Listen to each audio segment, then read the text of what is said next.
तो ये हमारा क्वेश्चन नंबर 2 है। इसमें दिया गया है कि मूल संरचना सिद्धांत के संदर्भ में निम्नलिखित कथनों पर विचार कीजिए।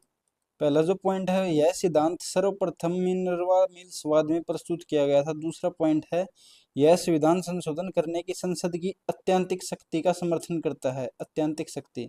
तो भाई यहाँ पर मैं मूल संरचना के सिद्धांत के बारे में पूछा गया है कि यह सिद्धांत सबसे पहले सर्वप्रथम यानी कि सबसे पहले मिनर्वा मिल्स वाद में शुरू किया गया था। तो ये हमारा कथन गलत हो जाएगा, क्योंकि जो हमारा मूल संरचना का सिद्धांत है उसको पहली बार उच्चतम न्यायालय द्वारा किस वाद में उठाया गया था? केशवानंद भारती वाद में, जो कि 1973 में हुआ था।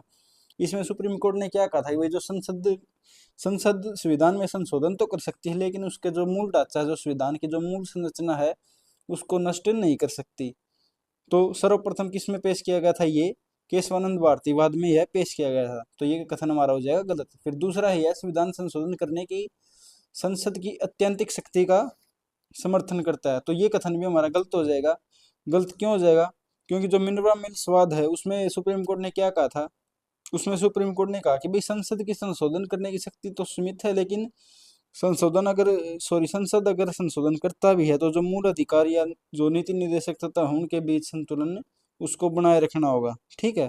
तो ये कथन भी इस प्रकार हमारा गलत हो जाएगा। तो हम देखेंगे इसका आंसर हो जाएगा डी, ना तो एक और न ही दो। यानी कि भाई साफ सिंपल बात है, संसद ने कह दिया कि भाई जो शक्ति है वो एब्सोल्यूट नहीं है, अत्यंत नहीं है, बल्कि सीमित शक्ति है, लिमिटेड पावर है। कि भाई संसद संविधान में संशोधन कर तो सकती है, लेकिन जो उसका मूल ढांचा है उसको नहीं बदल सकती। ठीक है। तो ये हमारा कॉन्सेप्ट था।